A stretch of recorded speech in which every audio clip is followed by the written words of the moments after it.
Bonjour à tous, je poursuis cette série de capsules vidéo en rapport avec le mouvement d'un astre autour d'un autre astre, astre soumis à la force d'attraction gravitationnelle avec une orbite circulaire. Je reprends un petit peu ce qu'on avait déjà montré précédemment. On avait démontré que dans ce cas-là, on a une vitesse. J'avais bien insisté, j'avais bien précisé que on avait démontré que la valeur de la vitesse était constante. Et je voudrais vous alerter sur une remarque. Donc, euh, Lorsqu'on dit que c'est la valeur de la vitesse qui est constante, attention, c'est uniquement la valeur de la vitesse qui doit être constante. Donc là, j'ai repris le Soleil au centre et la Terre, la planète Terre. Vous savez très bien que le vecteur vitesse, toujours, ça c'est un résultat essentiel, primordial, le vecteur vitesse est toujours tangent à la trajectoire. Bon, résultat à connaître aussi par cœur, pour un cercle, la tangente en un point, ben, c'est la tangente en un point, c'est la perpendiculaire par rapport au rayon. C'est toujours vrai ça. Donc par exemple, je reprends un autre point. Plus tard, la Terre est ici, par exemple. Je veux dessiner la tangente à ce moment-là. Alors ce qu'il faut faire, c'est qu'il faut d'abord dessiner le rayon et après la perpendiculaire au rayon. Donc dans ce sens-là. Alors je vais dessiner la même longueur. Voilà, etc., etc. Donc tout ça pour vous dire la chose suivante. Tout ça pour vous dire que lorsque l'on dit que, alors là pareil, la perpendiculaire, lorsque l'on dit que la valeur de la vitesse est constante, hein, comme on l'a démontré, la valeur de la vitesse est constante, donc c'est la norme du vecteur vitesse qui est constante. Donc là, par contre, vous voyez, le vecteur vitesse n'est pas constant. Vous voyez, suivant l'endroit où on se trouve, la direction n'est pas la même. Donc attention, le vecteur vitesse n'est pas constant pour une trajectoire circulaire. Par contre, on vient de démontrer que dans l'exercice qu'on vient de montrer, la trajectoire autour d'un astre, la valeur de la vitesse est constante.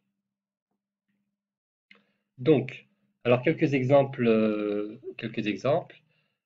la Terre, par exemple, a une orbite quasi circulaire. Elle est soumise à la force d'attraction gravitationnelle. Du coup, comme l'orbite est circulaire, sa vitesse reste toujours voisine, constante, donc toujours voisine de 30 km par seconde. Par contre, la comète de Halley, c'est une comète qui revient périodiquement nous rendre visite, l'orbite n'est pas circulaire mais elliptique, et du coup, comme son orbite n'est pas circulaire, sa vitesse varie énormément. D'accord? Petit exercice, il y a une question. On a parlé de la constante de gravitation universelle, hein. Donc elle apparaît dans la formule de la gravitation universelle, grandeur notée grand G, et on veut avoir les unités dans le système des unités internationales. Ce qu'on appelle les unités du système international, il faut faire apparaître une unité de longueur, qui est le mètre, le temps, une unité de temps dans le système international, c'est le seconde, et pour les masses, c'est le kilogramme. Toute unité peut s'exprimer en fonction de ces trois-là. Par exemple, alors on l'a écrit juste au-dessus, on avait exprimé l'accélération normale précédemment. On avait écrit que l'accélération normale était égale à gms sur r au carré. Du coup, finalement, on peut exprimer g. G, c'est du coup l'accélération normale multipliée par r au carré, le tout sur ms. Alors, du coup, on a toutes les unités, hein. Ici, la masse en kilogrammes, le rayon, la trajectoire en mètres, l'accélération, donc l'unité de l'accélération, c'est des mètres secondes moins 2. Du coup, si on fait le calcul, mètres secondes moins 2 multiplié par des mètres au carré, ça fait des mètres puissance 3. Et finalement, la dimension de G, donc au numérateur, on a des mètres puissance 3. seconde moins 2 et kilogrammes. Donc finalement, on a des mètres, seconde moins 2, kilogrammes à la puissance moins 1. Voici pour les unités de G. Donc on va poursuivre notre calcul, là, on va poursuivre notre étude. Alors, après avoir démontré que la valeur de la vitesse est constante, on souhaite démontrer, alors je vois qu'on voit pas très bien les vidéos, on voit un petit peu. Donc, après avoir démontré que la valeur de la vitesse est constante, on veut cette fois-ci obtenir une expression de la vitesse. Donc, une expression de la vitesse de la Terre qui gravite autour du Soleil.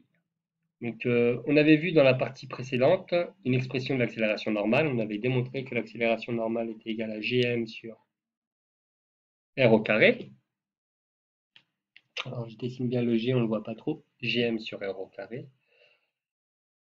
Dans le paragraphe grand 3, petit 1, donc quand on décompose un vecteur accélération dans la base de freinée, ce qui est toujours possible, hein, il est toujours possible de décomposer un vecteur accélération dans la base de freinée. Alors quand on réalise cette décomposition, on a une expression pour l'accélération normale qui est toujours vraie.